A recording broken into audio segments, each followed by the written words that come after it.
So, let me read you something give me a second so I can pull it up on my phone, but, damn it. Awkward silence, and I'm feeling it. Okay. There's going to come a day when we've all grown up, had a career, maybe gotten married, and had kids. When you're all going about our daily routine.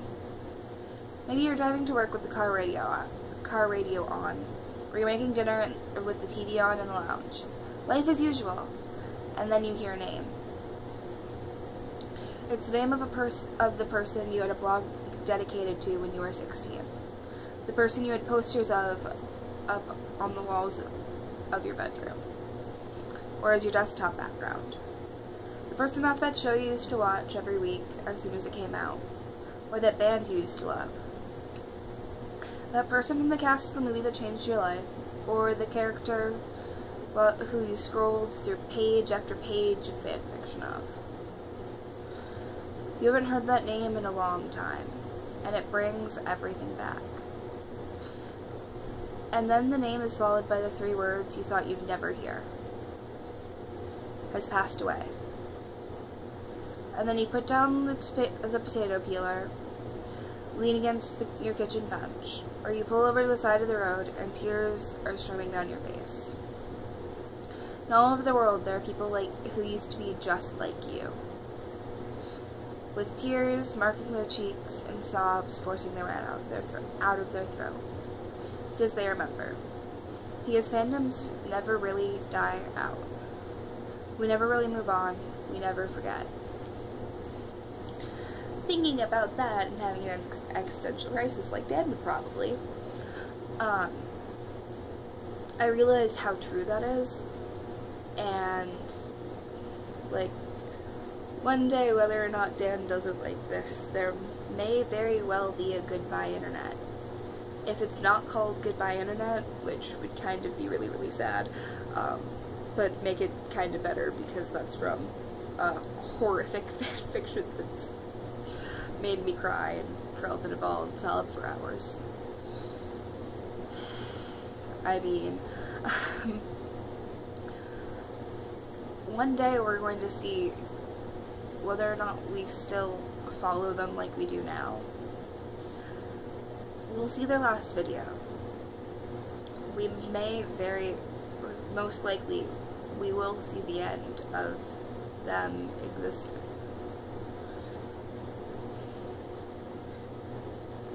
Dan and Phil are, whether or not they are together and whatnot, they will probably end up married and with kids at some point, whether to each other or to their own people. And they might stop making videos then. They might stop making videos sooner. And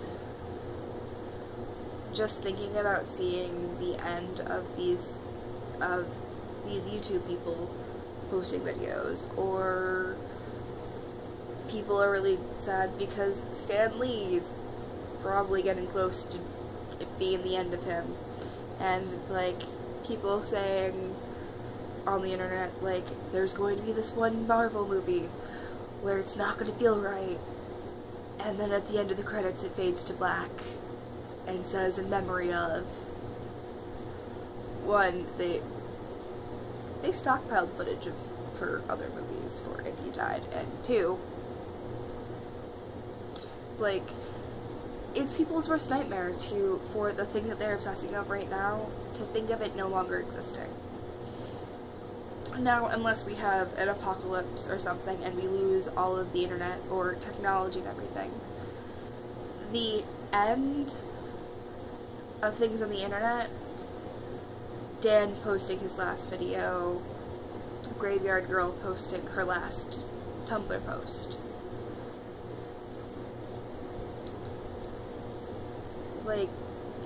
That's just, it's something that's gonna happen.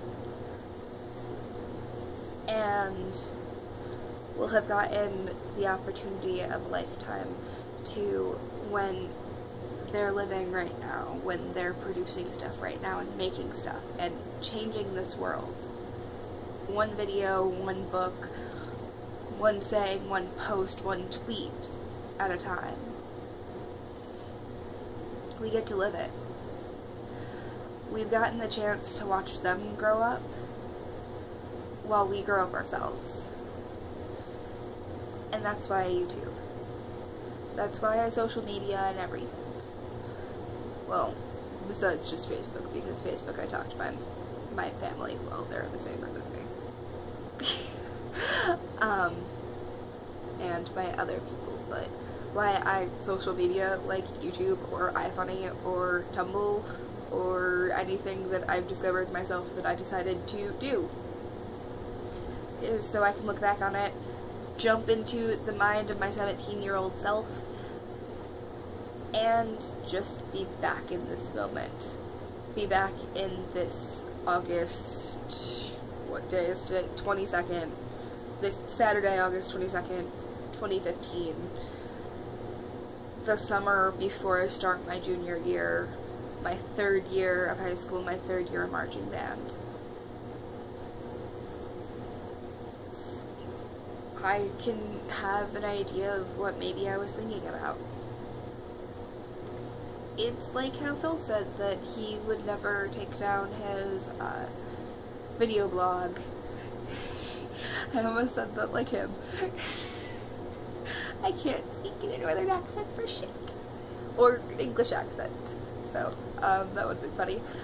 But he says he'll never take it down because it just goes to show how much of a person he's changed into.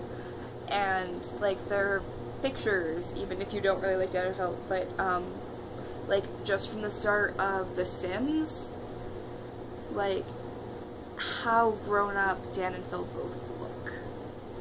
It's shocking. And it's not something you realize, especially if you're like me and you've been following them since they started The Sims videos until now. And that's kind of amazing.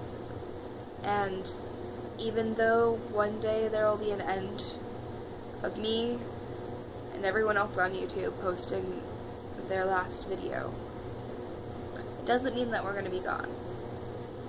As long as we don't have a weird apocalypse like I said and lose all of the technology and all of the data and information on the internet, we're still going to be here. Long after we might physically be. And I think that's cool. So, thanks for watching this. I'm sorry if my old rambliness and like the weird lighting and the shaky camera and stuff. I made a weird tripod thingy out of a solo cup with some duct tape. So that's what I'm using. So I can actually use my hands! And the sun is really mad at me for some reason right now. And was lighting my face horribly, so awkward lighting and weird shakiness. So I hope you guys are having an awesome day, and I'll talk to you next time. Bye guys!